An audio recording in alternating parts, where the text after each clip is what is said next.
Alors, l'enlèvement de l'Église, avant ou après la grande tribulation? Au fur et à mesure que le temps passe et qu'il devient de plus en plus évident pour nombre de chrétiens, toutes dénominations confondues d'ailleurs, que nous avançons à grands pas vers la période que la parole de Dieu qualifie de grande tribulation, c'est-à-dire un moment sans précédent dans l'histoire de l'humanité de persécution des chrétiens, sous le règne de l'Antéchrist, le dictateur mondial qui régnera sur le monde à la fin des temps. Une différence d'opinion a vu le jour chez les croyants quant au moment où aura lieu l'enlèvement de l'Église, c'est-à-dire la résurrection des saints vers le paradis. Certains pensent que ceux qui sont sauvés seront enlevés avant le commencement des grandes persécutions.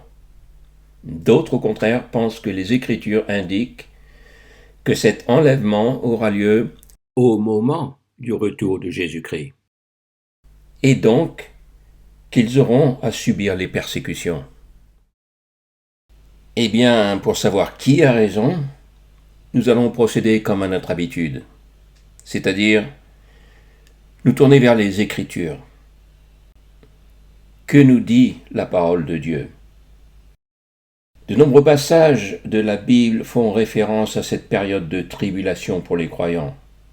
L'un d'entre eux est le chapitre 24 de Matthieu, où Jésus, à la demande de ses disciples, se livre à une description assez détaillée de ce à quoi ressemblera cette période troublée à venir. Il dépeint d'abord un tableau de ce à quoi ressemblera le monde juste avant la période de persécution des chrétiens, ce qu'il qualifie comme commencement de douleur.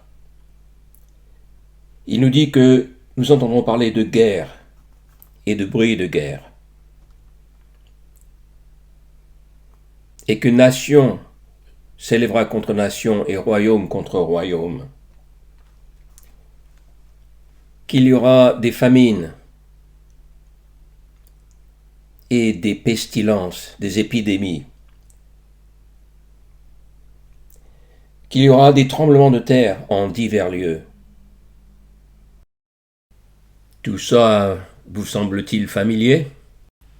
Mais pour en revenir au sujet de cette vidéo, c'est-à-dire l'Église sera-t-elle enlevée avant ou après la tribulation, il nous avertit. Quand vous verrez l'abomination de la désolation dont il est parlé par le prophète Daniel établie dans le lieu saint, l'abomination de la désolation établie dans le lieu saint, c'est le moment où l'Antéchrist se proclame Dieu dans le temple de Jérusalem qui aurait été reconstruit et installe son règne de terreur sur la terre entière. Il nous dit que ceux qui sont en Judée s'enfuient dans les montagnes, que celui qui est sur le toit ne descende pas pour emporter ses effets hors de sa maison, et que celui qui est dans le champ ne retourne pas en arrière pour emporter son vêtement. Et priez que votre fuite n'ait pas lieu en hiver ni un jour de sabbat, car il y aura une grande tribulation telle qu'il n'y en a point eu depuis le commencement du monde. Si Jésus nous conseille donc de fuir dans les montagnes, c'est que nous ne sommes pas encore au paradis, mais bien sûr sur terre lors des tribulations. Ceci est d'ailleurs confirmé par un autre verset tiré du livre de l'Apocalypse, Apocalypse 7, 14, où Jean a une vision du paradis où il voit une grande foule vêtue de longues robes blanches. Et l'un des anciens qui est dans sa vision lui explique que ce sont ceux qui viennent de la grande tribulation et qui ont lavé leurs robes et les ont blanchies dans le sang de l'agneau. Si donc cette foule vêtue de blanc au paradis, ce sont ceux qui viennent de la grande tribulation, autrement dit, qui ont subi les persécutions de la grande tribulation, c'est donc qu'ils étaient toujours sur terre lors de cette tribulation. Dans Apocalypse chapitre 20, le disciple Jean, dans sa vision de la fin des temps, voit ceux qui n'avaient pas rendu hommage à la bête, l'Antéchrist, ni à son image, et qui n'avaient pas reçu la marque sur leur front et sur leurs mains. S'ils ont refusé la marque sur leur front et sur leurs mains, la fameuse marque sans laquelle nous ne pourrons ni vendre ni acheter, dont les prophéties sur la fin des temps parlent, c'est bien qu'ils seront toujours sur terre lors de la grande tribulation. D'autres versets dans la Bible font référence au fait que les chrétiens ne seront pas enlevés au paradis avant la tribulation, mais que beaucoup d'entre eux mourront en martyrs, en témoignage de leur foi. Et en quoi cela aurait-il quoi que ce soit d'étonnant ? Beaucoup de chrétiens sont, à travers les âges, morts persécutés pour leur foi.